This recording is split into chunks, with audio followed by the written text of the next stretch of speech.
네, 오늘 아까 수업 계속 연장선상에서 정리를 하겠습니다. 이 16장 10절부터 15절까지는 이제 왕에 대한 이야기가 쭉 나옵니다. 그러니까 하나님과 왕과 지혜자와의 관계.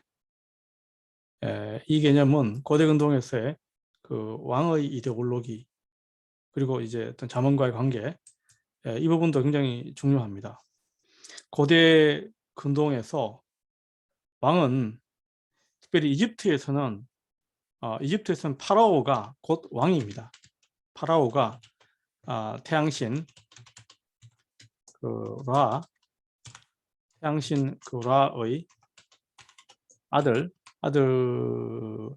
아들인 호루스의 현현이 바로 파라오가 되기 때문에 파라오가 곧 왕이고 동시에 신이에요. 왕이고 곧 왕이자 신이 돼요. 그런데 이제 메소포타미아 전통에서는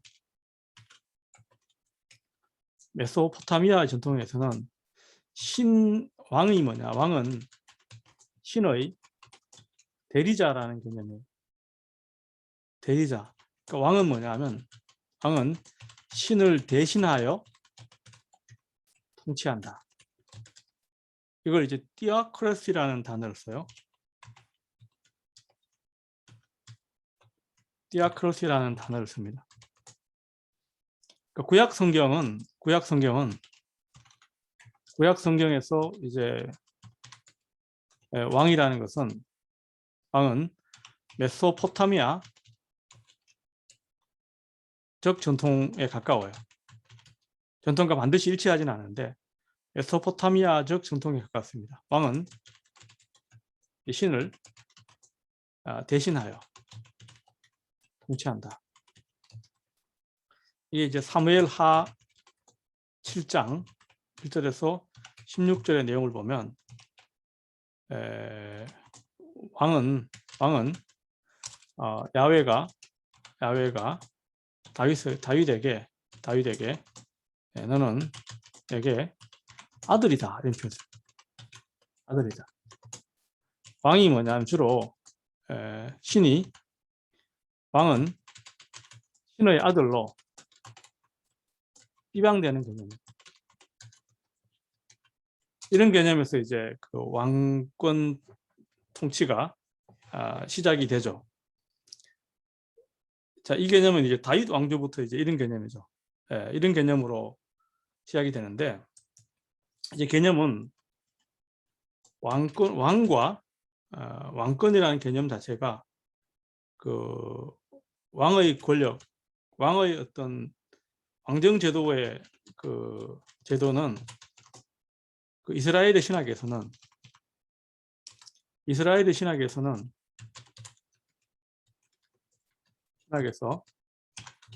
왕은 토라보다 아래에 있어야 돼요. 이게 이제 포인트가 되는 거죠. 고대 근동에서는 왕이 율법을 통치하니까, 고대 근동에서는 고대 메소포타미아 지역에서는 왕이 율법을 만들고 선포합니다. 이스라엘에서는 야훼가 율법을 만들고 선포합니다. 왕의 임무는 뭐냐면 율법을 잘 지켜야 하는 것. 그러니까 왕정 제도가, 이게 이상적인 이스라엘에서 이상적인 왕의 모습은 토라를 어떻게 삶 속에서 잘 실천되도록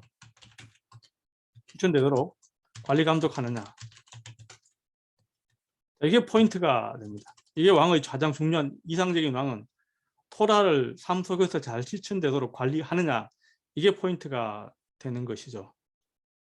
자, 이게 이제 이스라엘 신학에서 독특한 점은 왕이 토라보다 아래에 있어야 한다. 왜 그랬나 그러면 이스라엘에서는 야훼가 율법을 만들고 선포했기 때문에 왕은 율법 아래에 있는 것이죠.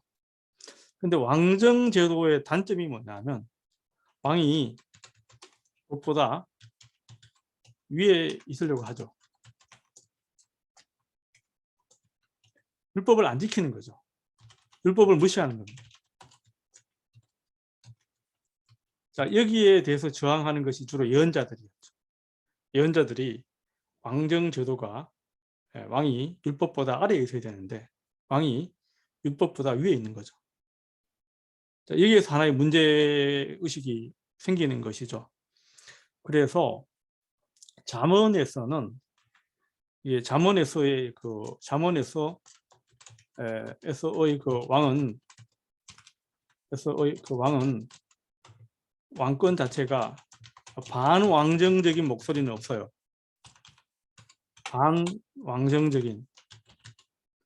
반왕정적인 목소리는 없어요.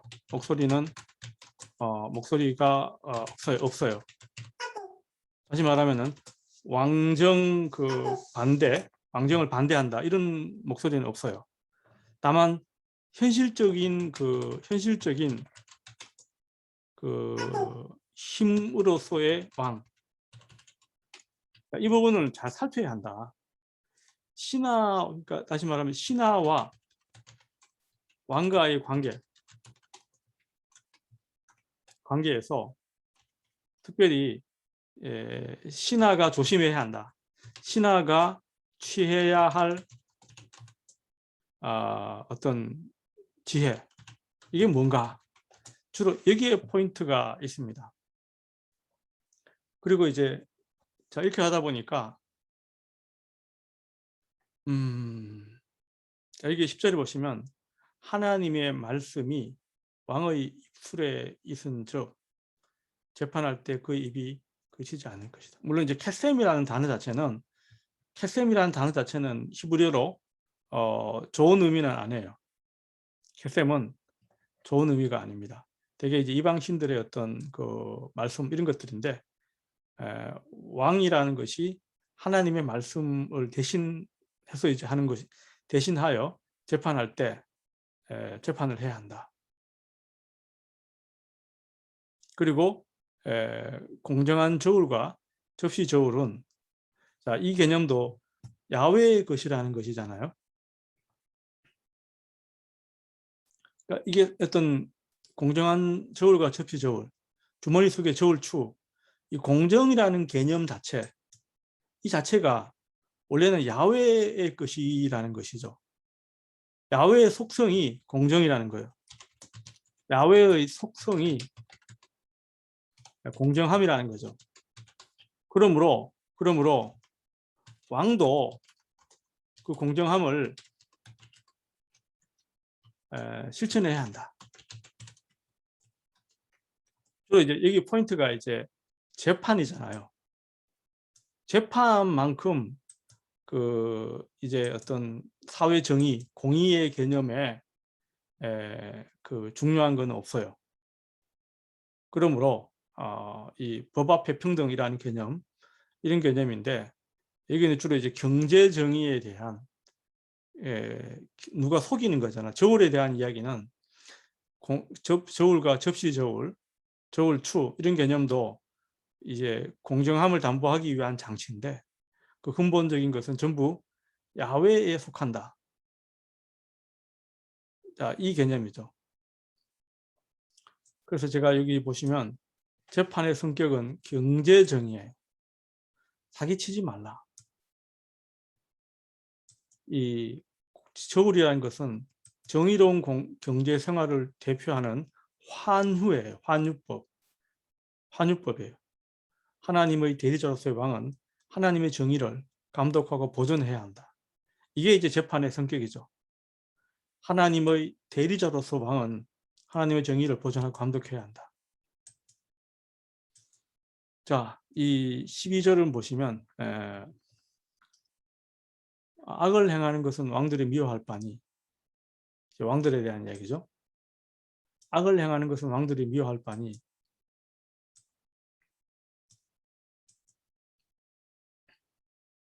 이는 그 보좌가 공의로 말미암아 굳게 선다.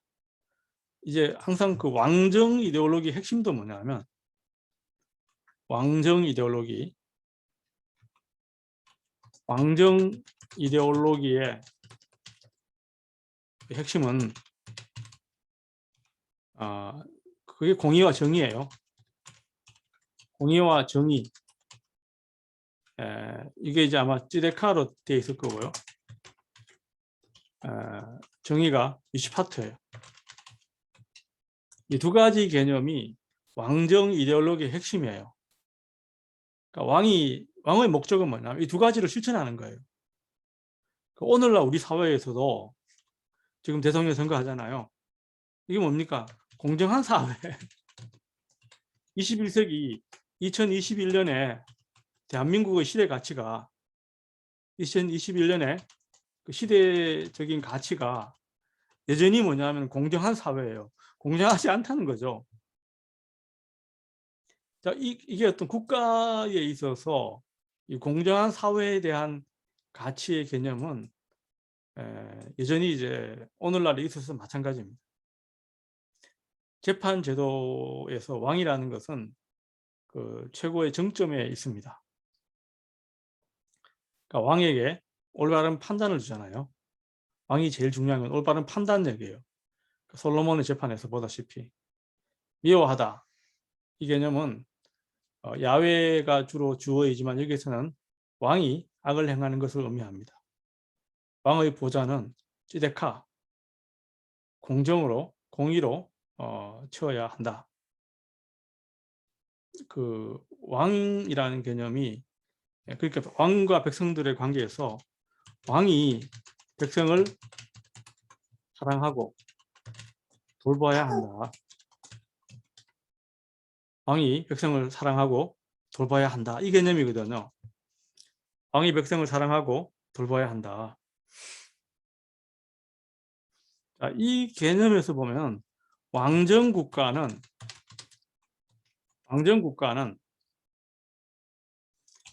국가에서 이제 민주적으로 이렇게 바뀐 경우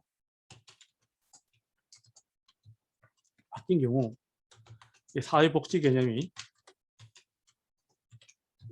사회복지가 잘 되어 있습니다. 왜냐하면 그게 왕의 임무였거든요. 모든 백성들은 왕에게 잘 먹고 잘 사는 걸 요구합니다. 왕이 잘하라. 왕의 가장 중요한 임무가 뭐냐면 사회복지 개념을 잘 실천하는 거죠. 그게 주로 미국과 유럽의 어떤 정치 형태의 가장 대표적인 차이점이 뭐냐면 미국에서는 이 사회복지 개념은 그건 개인이 하는 거예요. 유럽 사회에서는 전부 뭐냐면 국가가 하는 거잖아요. 미국에서는 개인의 자유에 국가가 개입을 안 하려고 해요. 그러다 보니 공정 개념이 가장 많이 무너진 데가 미국이죠. 거의 뭐 가난하면 거의 거기 지옥에 가깝습니다. 이런 개념이 뭐냐면 그 유럽의 국가들은 대부분 왕정에서 민주정으로 바뀌었잖아요. 프랑스 혁명부터 해서 시작해가지고 그러다 보니까 왕들이 전부 이제 권력을 다 내놓은 거예요. 그렇지만 국가가 뭐냐면 백성들은 왕정 제도의 사고에 갇혀 있는 거죠. 이거 해내라, 저거 해내라 이렇게 되는 거죠. 우리나라의 경우는 우리 대한민국의 경우는 우리나라도 왕정에서 민주정으로 바뀌었잖아요. 그런데 의식은 왕정 국가의 우리가 대통령한테 요구하는 것은 어떤 뭐 잘 먹고 잘 사는 거 요구하는데 의식은 이제 여전히 왕정 국가의 의식은 가지고 있는데 제도는 뭐냐면 미국식 제도를 본땄기 때문에 한국도 불공정, 불평등 지수가 상당히 높아요. 그걸 바꾸려고 하다 보니까 사회적 저항도 심하죠. 기득권의 저항도 심합니다. 자, 그 다음에 이 13절로 보면은 왕들이 기뻐하는 것은 어려운 입술과 정직하게 말하는 자이다. 자, 이건 이제 참모의 역할이죠. 신하의 역할이죠.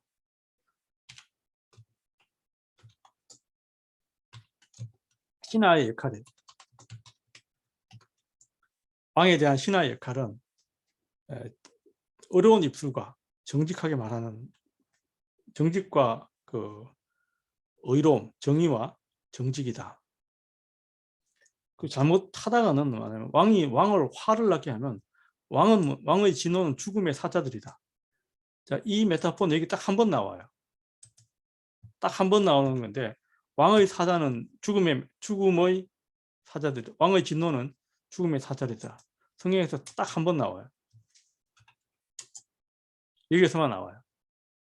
그러니까 왕의 진노로 살해되는 경우가 많습니다. 왕의 진노로 살해되는 경우, 사울이 뭡니까? 그 에돔 사람 도액을 통해 제사장들을 사륙하죠. 그 다윗에게 그 제사장 진설병을 다윗한테 줬다가 그 에돔 사람인 도액을 통해 가지고 그 도액이 이제 그 일종의 그 뭡니까? 고자질을 하죠. 그렇게 해서 제사장들이 사륙을 당합니다. 솔로몬이 그 분야나를 통해 가지고 요압이 이제 아도니아의 편이었죠. 그러다 보니까 요압을 죽이는 사건, 여호야김이 예루살렘의 멸망을 선포했던 예언자 우리아를 죽이는 사건, 그러니까 그 어려운, 하여튼 이런 식으로 왕의 화를 돋구어서 죽음을 당하는 경우가 성경에도 나옵니다. 반대로 그 15절에 보시면 왕의 희색은 생명을 뜻하나니, 그러니까 왕이라는 것은 권력이 많은 만큼 무섭기도 하지만 그 은택이, 왕의 그 베네핏이, 왕이 베풀 수 있는 그 자애로움도 많이 있어요. 그죠? 왕이 화를 내면은 죽음이지만 또 왕이 베푸는 그 은택도 많아요. 그러니까 뭐죠? 권력 주위에 계속 가려고 하는 거죠. 권력과의 거리가 가까울수록 은택이 많잖아요. 권력과의 거리가 멀면 멀수록 은택이 줄어드는 거고. 자, 그 다음에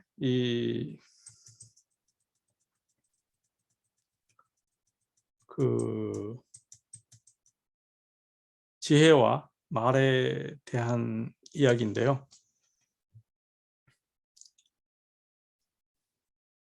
지혜를 얻는 것이 금을 얻는 것보다 얼마나 나은고, 명철을 얻는 것이 은을 얻는 것보다 더욱 나으리라. 악을 떠나는 것은 정직한 사람의 대로이니, 여기 보시면 주로 초점이 이제 말에 대한, 지혜와 말에 대한 이야기인데, 19절에 보시면 나으리라는 자문이 나오는데, 겸손한 자, 아나빔이라는 단어입니다. 이 단어와 함께 마음을 낮추는 것이 교만한 자와 함께 탈취물 나는 것보다 낫다. 여기 마찬가지로 교만이라는 단어가 가온이 나오죠. 교만하면 쉐베를 하고 패망하고, 히브리어 보면 가온과 쉐베르, 가온하면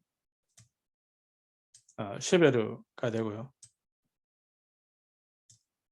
쉐베르가 되고, 거만하면, 고바하면 큐샬론, 넘어진다. 약간은 이렇게 그 언어 유희로 연결되어 있습니다. 가온과 고바 이런 경우, 쉐베르와 큐샬론, 뭐 이것도 직접적이는 않지만 쉰이라는 단어가 여기에 한 번 나오고, 쉰이 한 번 나오고, 여기서 두 번 나와, 큐샬론 두 번 나오잖아요.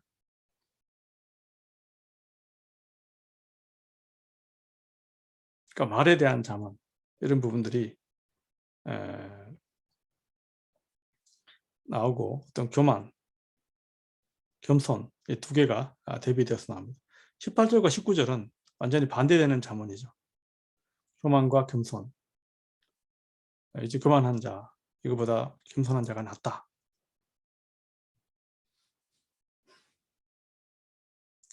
자, 20절에서 그 33절까지, 25절에서 33절까지의 개념은 주로 입과 입술, 말쟁이, 입술, 자, 이런 부분이 주로 잠언으로 구성이 되어 있습니다. 모든 일을 하기에는 이 33절에 마지막에 이제 여호와께 있다, 여호와 잠언으로 끝이 나죠. 자, 이 17장의 어떤 핵심적인 주제 자체는 재미있는 주제이기도 한데 가정에 대한 주로 이야기인데 적게 가진 자가 낫다. 17장은 뚜렷한 주제와 구조가 어렵습니다. 뚜렷한 주제나 구조의 부재는 인간 삶의 불규칙성 자체를 보여주고 있다. 인간 현실에는 정해진 길이나 도덕률이 없습니다. 구조의 불규칙성은 현실 삶의 불규칙을 보여줍니다. 우리 이 세상에 살다 보면 이제 이 전체적으로 보면 미련한 자에 대한 이야기가 많이 나오죠. 미련한 자에 대한 주제가 계속 나오고 아들들이라는 주제도 또 한 4번 정도 나옵니다. 하나님이 3번 나오고요. 분쟁에 관한 내용들이 많이 나와요. 그 다음에 가정에 대한 잠언도 많이 나오죠. 그러니까 이게 가정을 둘러싼 어떤 가정을 둘러싼 분쟁, 어리석음 뭐 이런 것들이 주로 메시지로 다루어지고 있습니다.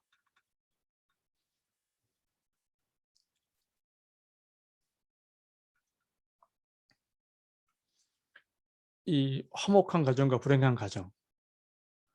자, 마른 떡 한 조각만 있고도 화목하는 것이, 이 제육이라는 말은 고기 반찬이에요.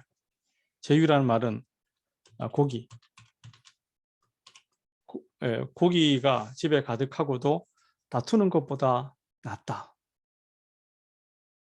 그렇게 얘기하고 있습니다. 이 상황을 보게 되면 그 일종의 제사 드리는 장면을 많이 연상을 하게 돼요. 제사 지내는 장면인데 어떤 집은 마른 떡 한 조각밖에 없어요. 화목하게 지내는 거죠. 근데 제사 후에 고기가 많아요. 잘 사는 집이겠죠. 그러고 나서 뒤에 뭐냐면은 다투고 있어요. 잔치날 명절에 모였다가 제사 문제로 다투는 상황. 이게 제가 제사를 배경으로 하고 있고 제사를 지낸 후에 형제들 사이에 불화가 발생하는 장면. 이건 뭐 우리 현실 속에 가난한 집 사람들은 서로 잘 안 싸워요. 먹을 게 없는데, 먹을 게 없으니까 안 싸우는데 이 재산이 많으면은 항상 다투게 되어 있습니다. 다투게 되어 있습니다. 그래서 2절은 뭐냐면 슬기로운 종은 부끄러운 짓을 하는 주인의 아들을 다스리겠고 또 형제들 중에서 유업을 나누어 얻는다. 그러니까 슬기로운 종이 집안을 일으킵니다. 그 주인의 아들을 다스리고 주인의 아들로 입양이 되고 형제로 유업을 얻게 됩니다. 자, 이렇게 서로 싸우다 보면 그 종이, 슬기로운 종이 오히려 형제의 자리로 올라가고 유산까지 이을 수 있다. 그 다음에 도가니는 은을, 풀무는 금을 연장하니와 그 여호와는 마음을 연단한다. 이 도가니는 금속을 녹이는 기구고요. 풀무는 불을 피울 때 바람을 불러 일으키는 거잖아요. 둘이 합해가지고 금속을 재련하고 불순물을 제거합니다. 근데 야훼는 마음을 연단하면서 죄와 찌꺼기를 제거하고 우리의 마음을 단단하게 한다. 그러니까 연단이라는 말은 훈련이죠. 마음을 연단하여 마음을 아까 이 금을 연단하는 거와 마찬가지로 그 연단한다는 말은 그 불을 많이 떼워서 재련 불순물과 그것을 불순물과 그 불순물을 제거하는 과정이죠. 하나님께서 우리의 인간의 마음을 연단하여 죄와 찌꺼기를 제거하고 마음을 단단하게 한다.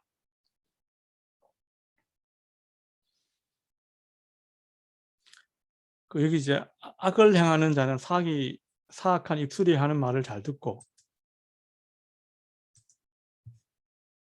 거짓말을 하는 자는 악한 혀가 하는 말에 귀를 기울인다. 그 다음에 그 악을 행하는 자와 거짓말하는 자는 야훼의 연단을 거치지 않은 사람들입니다. 가난한 자를 조롱하는 자는 그를 지으신 주를 멸시하는 자요. 사람의 재앙을 기뻐하는 자는 형벌을 면하지 못할 것이다. 그러니까 가난한 자를 조롱하는 자, 사람의 재앙을 기뻐하는 자 또한 야훼의 연단을 그치지 못한 사람이다. 그렇게 볼 수 있습니다. 가난한 자를 조롱하는 자는 그를 멸시하는 주를 지으신 주를 멸시하는 자다. 그러니까 가난한 자 자체를 조롱하지 말라. 그러니까 가난이 죄는 아니잖아요. 죄는 아닙니다. 그 다음에 손자는 노인의 멸류관이요 아비는 자식의 영화이다.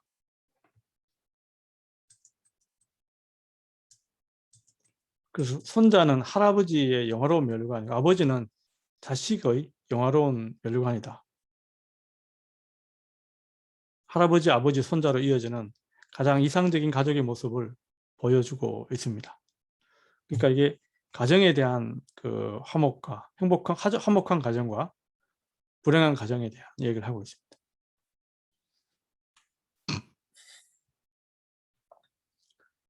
그 다음에 이 7절에서 15절은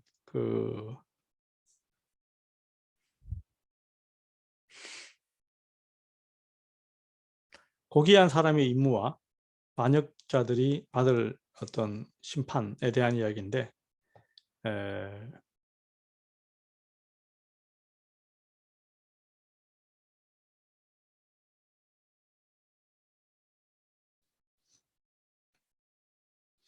그 13절에 한번 보시면은요. 누구든지 악으로 선을 갚으면 악이 그 집을 떠나지 않을 것이다.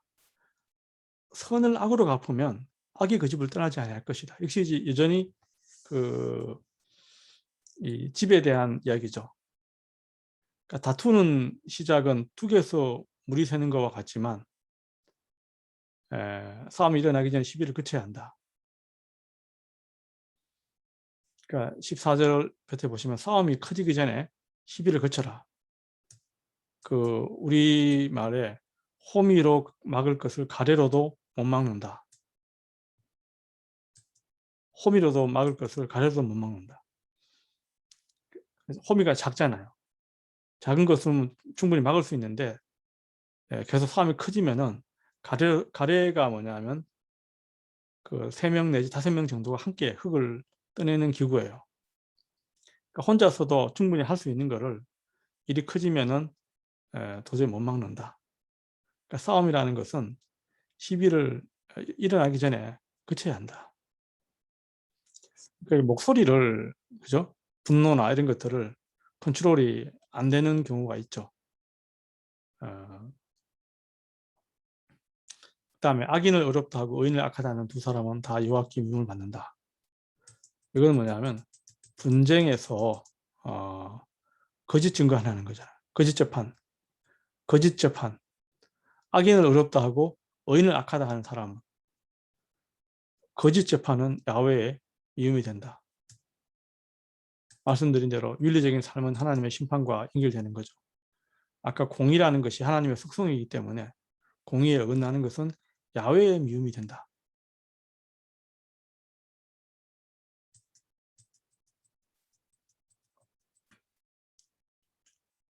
자, 미련한 자는 무지하거늘 손에 값을 가지고 지혜를 사려고 한다. 지혜를 돈으로 주고 살 수 있다면 어떻게 될까요? 그 다음에 지혜 없는 자는 남의 손에 손을 잡고 그의 앞에서 보증이 된다. 아까 보증에 대한 이야기예요. 16절과 18절은 미련한 자는 돈의 활용법을 알지 못합니다. 돈 주면 다 살 수 있다라고 생각을 해요.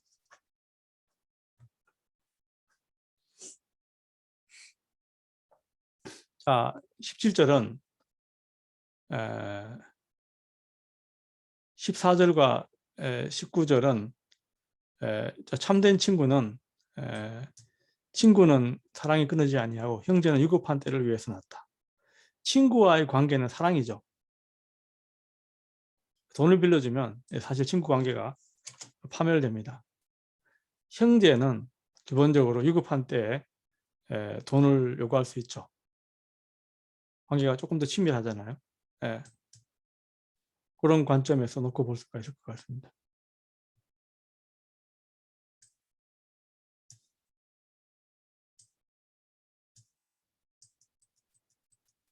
17장의 마지막은 그 미련한 자를 다루는 법인데 제가 나름대로 이걸 정리를 해봤는데 깔끔하게 다 100% 되지는 않은데 1차적으로 그 비슷한 개념은 미련한 자, 또 여기도 미련한 자, 그 다음에 마음의 즐거움과 성령의 근심, 말을 아끼는 자와 성품이 냉철한 자, 정의의 왜곡, 의인을 벌하는 자의 불의, 그 다음에 지혜자와 미련한 자, 미련한 아들은 부모의 근심과 고통, 이런 식으로 구조가 어느 정도는 요 미련한 자를 다루는 법이라는 그 관점에서 그 카이스모스죠. 카이스모스 구조가 가능하다는 거죠.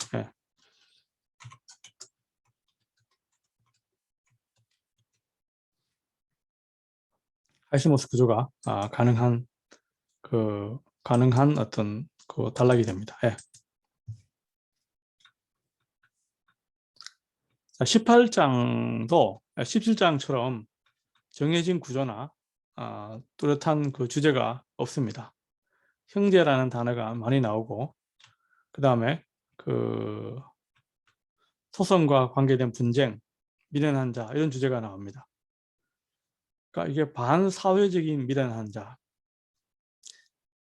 무리에게 스스로 갈라지는 자는 자기 소욕을 따르는 자라. 이게 어떤 사람일까요? 무리에서 스스로 갈라지는 자.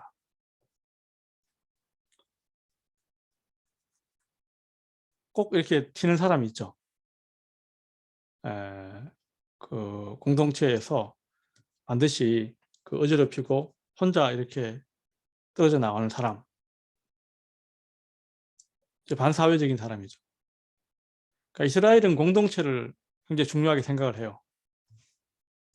이스라엘은 공동체를 중요하게 생각합니다. 그러므로 이 공동체의 어떤 여기서 잘 적응을 못하고 스스로 갈라지는 경우 자기의 욕심에 따라서 움직이는 사람들이 있습니다. 그 다음에 미련한 자는 명철을 기뻐하지 않고 자기의 의사만 드러낸다. 그렇죠. 꼭 이런 사람들은 자기 생각만 계속 얘기하죠. 그래서 악한 자가 따라올 때 멸시도 따라오고 부끄러운 것이 이럴 때 능력도 함께 온다. 자, 반사회적인 모습을 스스로 갈라지는 자, 미련한 자, 악한 자. 반사회적인 자가 점층적으로 강화되는 모습을 그리고 있습니다. 1절은 공동체의 중요성을 이야기합니다. 고대 이스라엘 특성입니다. 자기의 욕심만 채우려고 하는 자에 대한 경고가 되고 반사회적인 자는 비이성적이고 참지혜를 배척하는 자입니다. 2절은 개인주의자, 이기주의자의 모습이에요. 미련한 자는 명철, 사리분별과 올바른 판단력에 관심이 없고 자신을 드러내는 일에만 좋아합니다.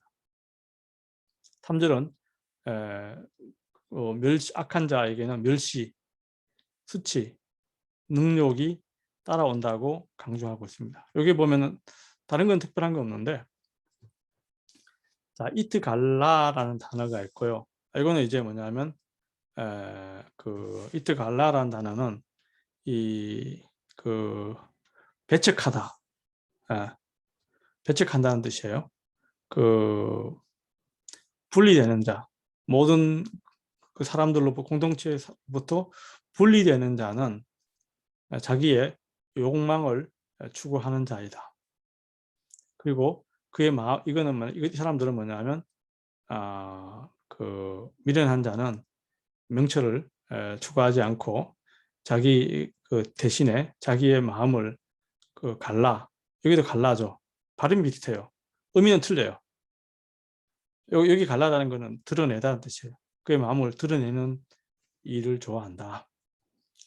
그 다음에 악이 찾아오면 그 뒤에 따라오는 것이, 악한 일을 하게 되면 여기 이제 부즈가 됩니다. 부즈. 그 다음에 칼론이라는 것은 수치. 그 다음에 헤르파라는 단어는 능욕이라는 여기 멸시, 수치, 능욕. 이것도 약간은 의미가 점층적으로 강화되는 측면이 있습니다.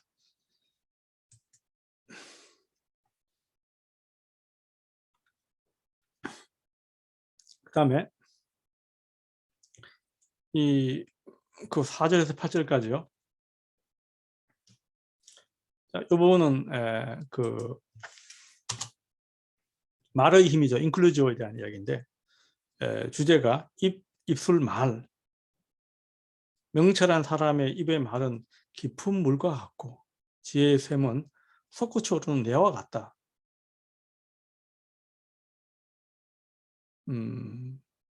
어떤 의미일까요? 이 샘이라는 것은 잠언에서 긍정적인 이미지로 자주 나와요. 그 반대의 이미지는 8절에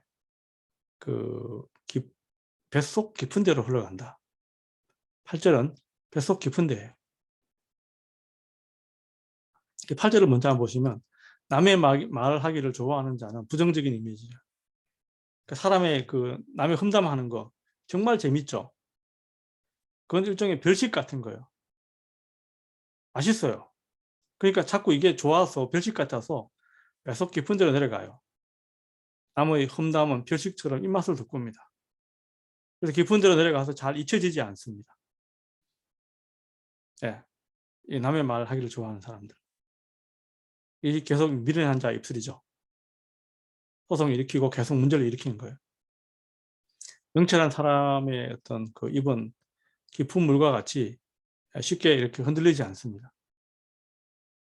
솟구쳐 흐르는 내처럼 아주 신선합니다. 샘하고 이런 표현들이 긍정적인 이미지로 여기서 묘사되고 있습니다. 그 다음에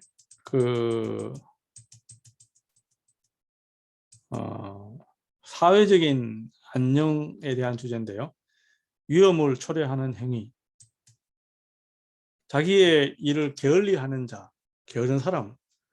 참 이거는 답이 없죠. 게으른 사람들은 어떻게 방법이 없어요.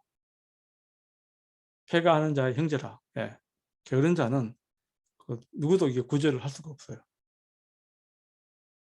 그 다음에 여호와의 이름은 견고한 망대라. 의인은 그리로 달려가서 안전함을 얻는다. 그 다음에 부자의 재물은 그의 견고한 성이라. 그가 높은 성벽같이 여긴다. 사람의 마음의 교만은 멸망의 선봉이요 겸손은 존귀의 길잡이다. 13절 같은 경우 사인을 듣기 전에 대답하는 자는 미련한 욕을 당한다. 이게 13절의 상담자의 핵심은 내담자의 말을 잘 들어주는 것이죠. 잘 듣는 걸 못하면 상담을 잘 못해요. 근데 미련한 자는 항상 뭐냐면 듣기 전에 먼저 자기가 말 다 해버려요.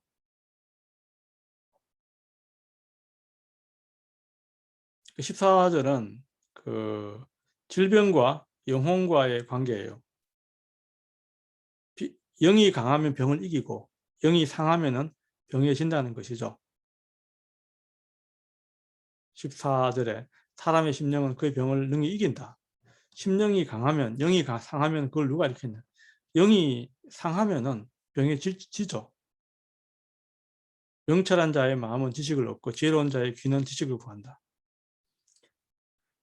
그러니까 명철한 자의 마음, 지혜로운 자의 귀가 지식을 얻는다. 영과 지식이 건강해야 개인과 사회의 안녕을 이룰 수가 있다. 이런 메시지가 되겠습니다. 제가 10절과 12절과의 관계,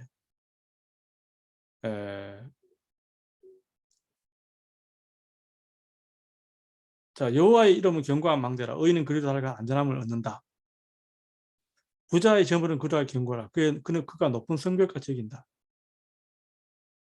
12절은 사람의 마음의 교만은 멸망의 선봉이요. 이렇게 되어 있잖아요. 그러니까 이게 여호와와 부자의 재물은 비슷해요. 견고한 망대, 견고한 성이라. 근데 11절과 12절을 연계해서 읽으면은 부자가 마음이 교만하면 멸망이 선봉이 되고 겸손이 존귀의 앞잡이다. 부자의 재물 자체가 나쁜 건 아니에요. 견고한 성의 역할을 할 수가 있어요. 그러나 마음이 교만하면은 그 멸망한다는 거죠. 그러므로 부자의 재물도 겸손과 같이 가야 한다. 그렇게 볼 수 있겠죠. 또 하나의 메시지는 뭘까요? 부자의 재물도 여호와의 이름이 제일 튼튼해요. 부자의 재물도 여호와의 이름과 결부되지 못하면은 이것도 마음의 교만으로 갈 수밖에 없고 멸망할 수밖에 없다. 이런 메시지가 상호간에 형성이 가능하다라는 생각이 들어요.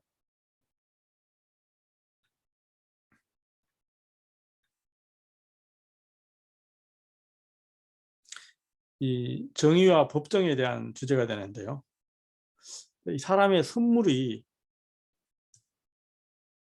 생물이라는 개념이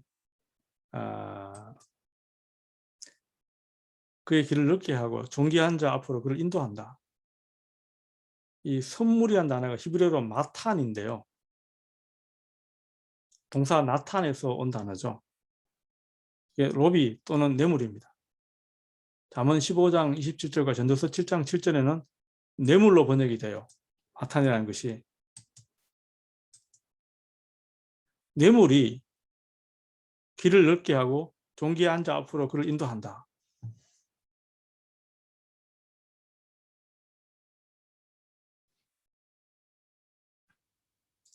자, 이거는 그 뇌물의 유용성도 있다라는 말이 되겠죠. 뇌물이 효과적일 때도 있다. 그러니까 현실에 대한 그 비판적 개념인데 현실에서 왜곡된 뇌물을 보여주는 것이다. 이게 이제 마탄이라는 단어인데 영어 우리가 이제 마태 할 때 매튜 있잖아요. 매튜요.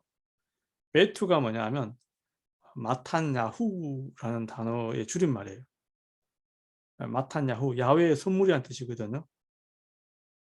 이게 이제 나탄야후, 그 이스라엘의 총리했다고 물러난 사람이 있죠. 나탄야후. 이 사람도 이제 나탄도 이제 비슷한 개념이에요. 선물이라는 뜻이에요. 그다음 17절에 송사에서는 먼저 온 사람의 말이 바른 것 같으나 그의 상대자가 와서 밝힌다. 옳고 그름은 반드시 쌍방의 이야기를 다 들어봐야 알 수 있죠. 먼저 온 사람이 이야기를 다 하고 나면 이 상대가 완전히 그 거짓말쟁이처럼 생각이 되는데 완전히 사기꾼처럼 생각되는데 와서 얘기 들어보면 그게 아니잖아요. 제비 뽑는 것, 이게 이제 고랄이라는 단어인데 제비 뽑기라는 이 고랄은 뭐냐면 그 성경에서 이제 우림과 둠밈이라고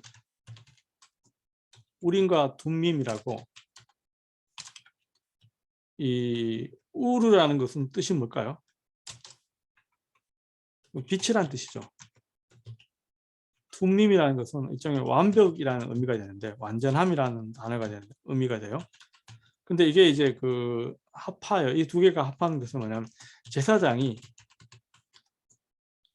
yes or no를 결정할 때 또는 no를 결정할 때 사용하는 도구예요. 일종의 제사장이 일종의 점치는 도구 비슷한 거예요. 개념인데 이걸 이제 신의 뜻으로 다뤄주는 거죠. 이게 바로 신의 뜻이다. 이 가장 그 강한 자 사이에 이게 가장 확실한 방식이다. 이게 이걸 신의 뜻이기 때문에 이게 가장 확실하게 다툼을 해결할 수 있는 방법이 될 수 있다. 그런 뜻이 되겠습니다. 노엽게 한 형제가 화목하기가 경과 성을 취하기보다 어려운 즉 형제 사이의 다툼 이거는 해결이 굉장히 어렵다는 거죠. 산성의 빗 문장과 문빗장 죄송합니다. 예. 문빗장과 같다. 문을 뭡니까 닫기 위해 가지고 이렇게 빗장을 걸어 놓잖아요. 도저히 안 열리죠. 방법이 없어요. 그러니까 형제 사이의 화목, 노엽게 한 형제가 화목하기가 이게 굉장히 어렵다. 경과 성을 취하기보다 더 어렵다.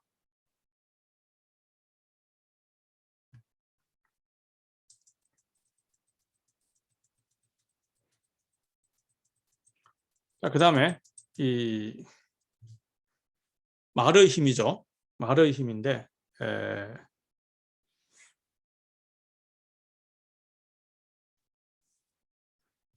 여기 보시면 입에서 나오는 열매로 말미암아 배부른다. 사람은 입에서 나오는 열매로 말미암아 배부른다. 혀를 쓰기 좋아하는 자는 혀의 열매를 먹는다. 이게 두 가지가 다 추수와 식사의 개념으로 배부른다. 열매로 배부르다. 입술에서 나오는 것으로 만족할 수 있다. 이렇게 두 개가 서로 연결되어 있는 겁니다. 말의 힘이 말을 잘하면 천냥빚도 갚는다 이런 말이 있습니다. 그런 관계로 놓고 볼 수 있습니다.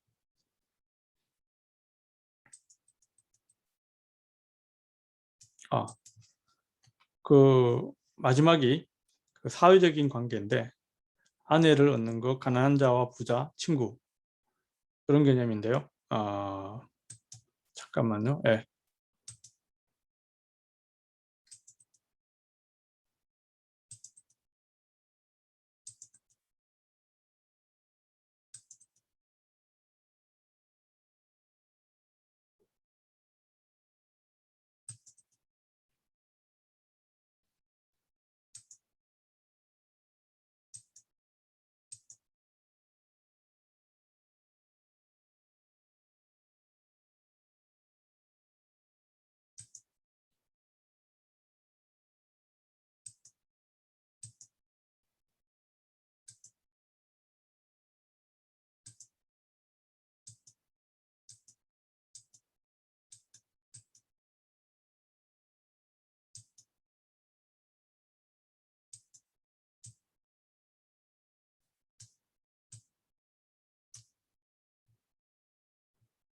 잠깐만요. 죄송합니다. 네.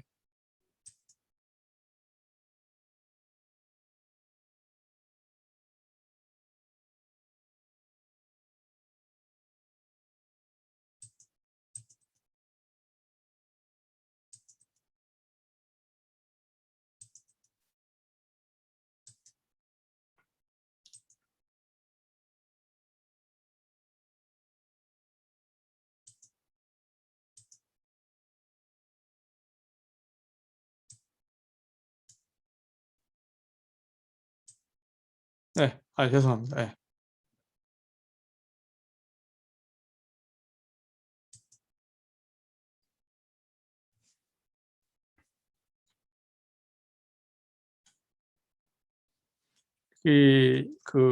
사회적 관계에 대한 부분인데 이 부분을 좀 보겠습니다. 그 아내를 얻는 자는 복을 얻고 토브라는 뜻이죠. 여호와께 은총을 받는 자니라. 가난한 자는 간절한 마음으로 구하여도 부자는 엄한 말로 대답한다. 많은 친구를 얻는 자는 해를 당하게 되거니와 어떤 친구는 형제보다 친밀하다. 22절 보시면 창세기 2장 18절을 연상시킵니다. 이게 지금 여기 22절이 마짜 이샤 마짜 토브 하야페크 라존 메 아도나이 그 아내를 찾는 자는 이게 아내를 찾는 자, 맞자라는 것이 찾다라는 뜻이에요. 아내를 찾는 자는 선을 찾는 것이다. 복을 찾는 것이다.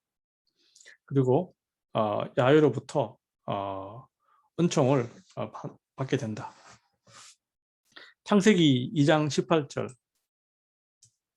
창세기 2장 18절이 요 밑에 있는 건데요. 바요멜 아도나이 엘로힘 로 토브. 이게 토브가 나오잖아요. 바로 저기 여기서 이제 not top, not good. 아담이 혼자 있는 것이 좋지 않다. 그래서 내가 그를 위하여 엘제르크 느게도, 자 엘제르크 느게도라는 단어가 나오는데 이건 이제 조금 돕는 배필 이렇게 우리가 우리말로 번역이 되어 있죠. 상당히 논란이 됩니다. 하여튼간에 이게 지금 토브가 같이 나오기 때문에 아내를 얻는데 아내를 얻는 것은 복을 얻는 것이다. 자, 요 개념에서 창조 세계에서의 기본 원리를 설명하고 있습니다. 그 다음에 23절은 그 부부의 친밀도에서부터 가난한 자와 부자의 문제로 초점을 이동시킵니다. 가난한 자가 간절하게 애걸 해도 부자는 엄한 말로 대답합니다. 이때 엄한이란 말은 히브리어로 오즈가 되는데 아주 난폭한, 거친, 오만한 말 이렇게 번역도 가능합니다. 그렇지만 하나님은 부자와 가난한 자를 다 만드셨어요. 그래야 가난한 자의 간청을 들어주신다라고 되어 있어요. 그러니까 이게 부자와 가난한 자인데 가난한 자는 간절하게 그래도 부자는 아주 난폭하게 대답합니다. 친구는 양날의 검과 같습니다. 해를 주기도 하고 친밀하기도 하죠. 그래서 우리가 주변에서 항상 친구 관계가 중요하다라는 말을 많이 하잖아요. 그런 관점에서 저는 정리할 수 있을 것 같습니다. 자, 오늘 살펴볼 그 논문은요, 제가 이걸 내리고요, 한동구 교수님 논문인데, 제가 수업 시간에 한번 처음 다뤄보는 것 같은데,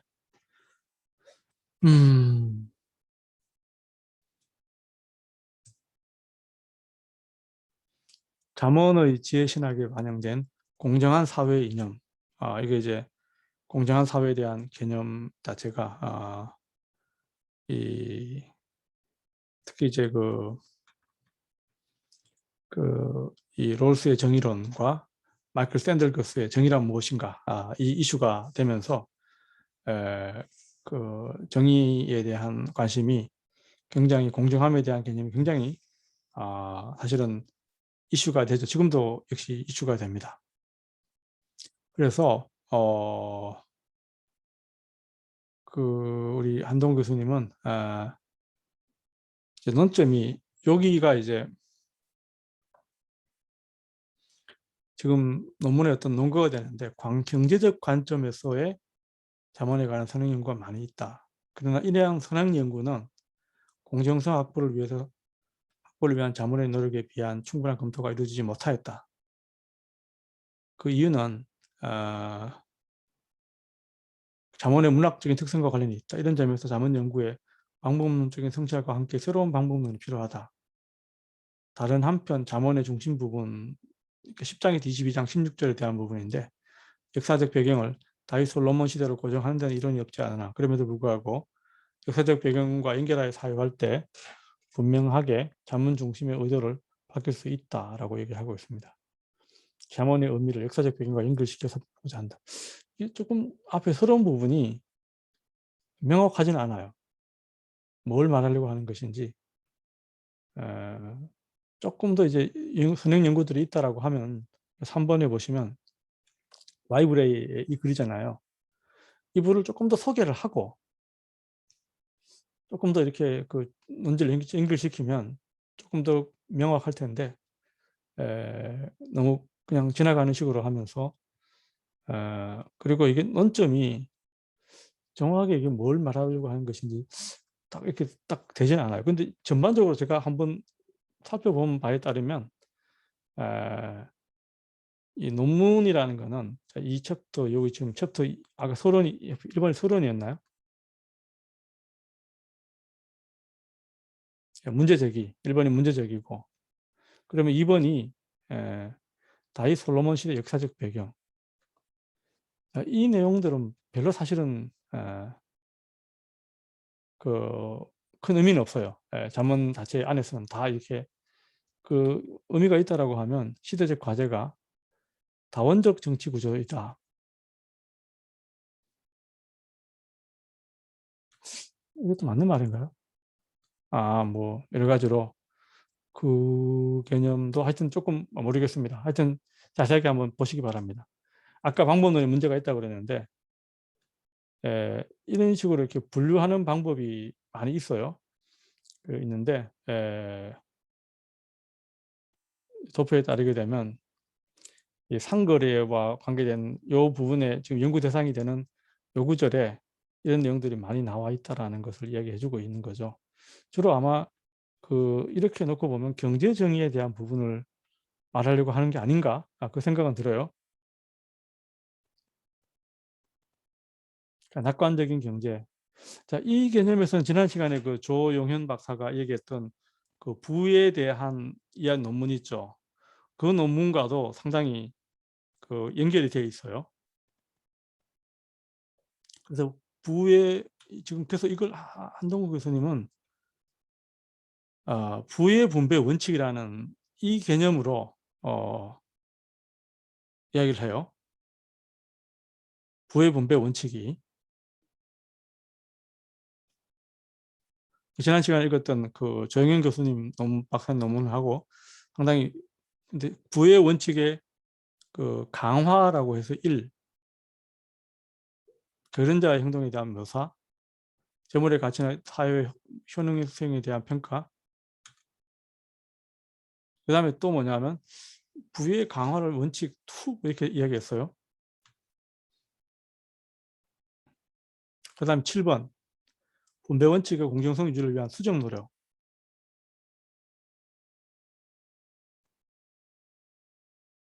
8번 종교적 동기를 통한 분배 원칙의 공정성 강화.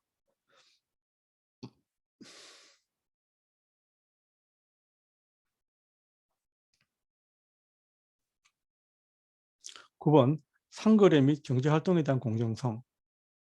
선물 혹은 뇌물에 대한 입장. 아까 제가 잠깐 수업 시간 다른 부분도 나오고요. 공정한 상거래. 보증에 대한 이야기. 아까 9번이 뭐였어요? 상거래 및 경제활동의 공정성. 10번이 구제에 반영된 공정성. 구제에 대한 자문. 11번 결론이 되겠죠. 이 글을 제가 보자면 이 주제가 하나의 논문에 12개로 이렇게 나눈 경우가 물론 이 참고 문헌 빠지고 서론 결론 빠지면은 주로 메인 그 주제 자체가 서론과 결론 빼면은 저는 기본적으로 5장을 넘기지 않아야 된다 생각을 많이 해요. 박사학위 논문의 경우에도 한 7장 정도 내로 이렇게 구성이 되고 기본적으로 이런 논문은 5장 정도 안에서 이렇게 구성이 되면 좋겠는데 이 논문도 약간은 뭐냐면 중간에 주제가 막 이렇게 너무 흩어져 있어요. 그리고 이제 그 1, 2, 3 아까 표시했잖아요. 그런 부분들도